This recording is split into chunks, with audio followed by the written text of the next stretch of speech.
आज आपण करणार आहे दही वडे.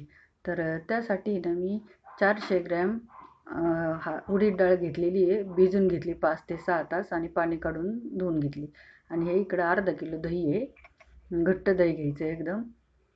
परत चिंचेची चटणी करण्यासाठी ना चिंचेचा कोळ घेतला, गूळ घेतला. तर ते चिंचेचा कोळ आहे ना, मोठी वाटीभर चिंच भिजवून गरम पाण्यात त्याचा कोळ काढून घेतला. 200 ग्रॅम गूळ घेतला. 1 मोठा चमचा लाल तिखट घेतलं. हे सुंठ पावडर घेतली 1 छोटा चमचा. धनेपूड घेतली 1 चमचा. हे जिरेपूड घेतली. मीठ आणि काळं मीठ, साधं मीठ आणि काळं मीठ. जिरे भाजून त्याची पावडर करून घेतलेली आहे. आणि काढलेले चिंचेच्या कोळमध्ये हे सगळं साहित्य टाकून घेतलं. गूळ भरपूर टाकायचा. हे 400 ग्रॅम कोळ असेल तर त्याला 200-250 ग्रॅम गूळ टाकायचा. फोडून घेतलाय. आता याची एक चांगलं उकळून घ्यायचं, शिजून घ्यायचं व्यवस्थित, म्हणजे ना ती चटणी फ्रीजमध्ये 8 ते 10 दिवस व्यवस्थित टिकते. ही चांगली उकळून घेतली. आता परत त्याच्यासाठीच लागणारी हिरवी चटणी करतोय. तर त्यासाठी काय काय लागते ते पाहू. आता कोथिंबीर घेतली 1 गड्डी, 4-5 हिरव्या मिरच्या, लिंबूचा रस, आलं, पुदिन्याची पानं घेतली छोटा अर्धी वाटी. आणि हे डाळ आहे तर त्याची पावडर घेतली. आणि हे काळं मीठ. आणि याच्यात बर्फाचा तुकडा टाकला ना म्हणजे त्याचा कलर असा काळपट होत नाही जास्त. आता ही कोथिंबीर, लसूण, कोथिंबीर, आलं आणि हिरवी मिरची टाकून घेतली. पुदिना टाकून घेतला.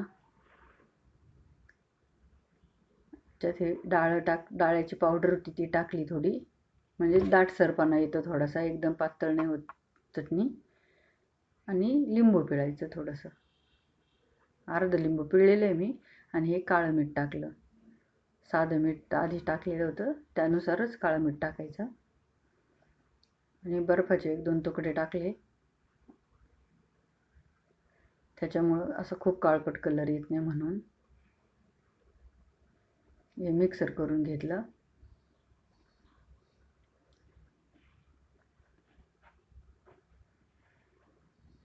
ही हिरवी चटणी तयार.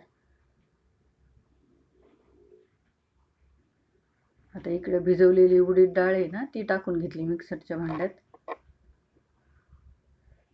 त्यात हिरवी मिरची टाकायची, 4-5 हिरव्या मिरच्या टाकल्या, आलं टाकलं आणि चवीनुसार मीठ टाकलं. ह्याच्यात आहे ना जास्त पाणी नाही टाकायचं, कारण आपल्याला ते वडे तळायचे आहेत ना, त्यानुसार पाणी शक्यतो टाकायचं नाही. लागलं तर थोडंसं वरून 1-2 चमचे टाकायचं. हे चांगलं बारीक मिक्सर करून घेतलं. बारीक म्हणजे एकदम बारीक पण नाही, थोडंसं जाडसर ठेवलं तरी चालतं. म्हणजे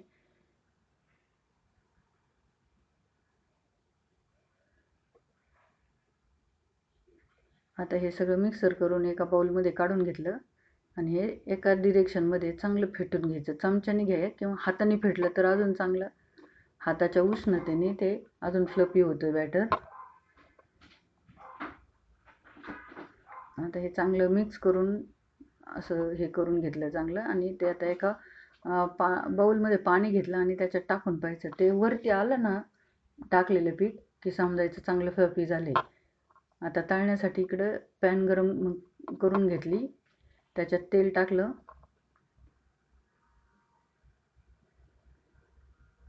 खूप पण एकदम पण नाही गरम करायचं तेल, मीडियम गरम करून घ्यायचं. आणि त्याच्यात हे असे वडे सोडायचे. आता तुम्हाला कसे मोठ्या आकारात हवेत, छोट्या आकारात हवेत त्यानुसार सोडा. मी मीडियम साईजचे केलेले आहे.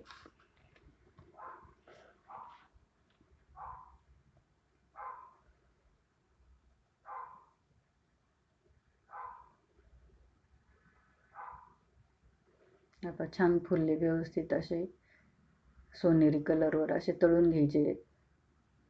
आतून कच्चे नाही राहू म्हणून असे थोडंसं मीडियम गॅसवर चांगले तळून घ्यायचे. सोडा पण नाही टाकलेला आहे, सोडा टाकायची गरज नाही वाटली मला. तुम्हाला जर वाटत असेल थोडंसं हे होतं तर सोडा टाकू शकता. पण माझ्या ह्याच्यात तर नाही टाकला मी. आणि हे पाण्यात टाकून घ्यायचे, सगळे तळून झाले ना पाण्यात टाकून घ्यायचे आणि परत 2-5 मिनिट ठेवले ना असे. परत दुसऱ्या प्लेटमध्ये काढताना आहे ना थोडेसे पिळून घ्यायचे, त्याच्यात पाणी ॲब्झॉर्ब झालेलं असतं ना, तर ते परत पिळून घ्यायचे.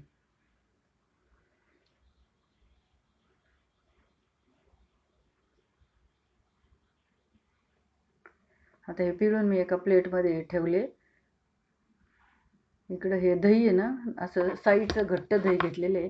त्याच्यात मी साखर टाकली, थोडंसं मीठ टाकायचं,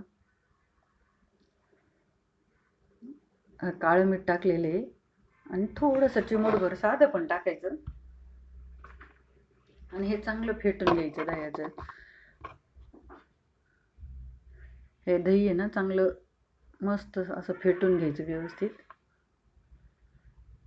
जास्त आंबट दही घ्यायचं नाही, ताजं दही घ्यायचं आणि हे सगळं वड्यांवर असं टाकून घ्यायचं सगळ्या.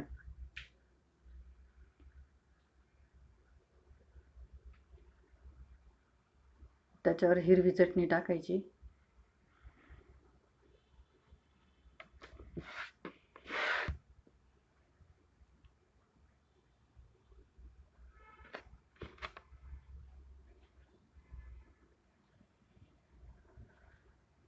आणि चिंचेची गोड चटणी पण टाकून घ्यायची. तुमच्याकडे जर बारीक शेव असेल तर ती पण टाकू शकता. दही घट्ट घ्यायचं व्यवस्थित. हे थोडंसं माझ्या म्हणजे थोडंसं पातळ दही भेटल्यानंतर झालं. थोडंसं ह्याच्यापेक्षा घट्ट असेल तर चांगलं.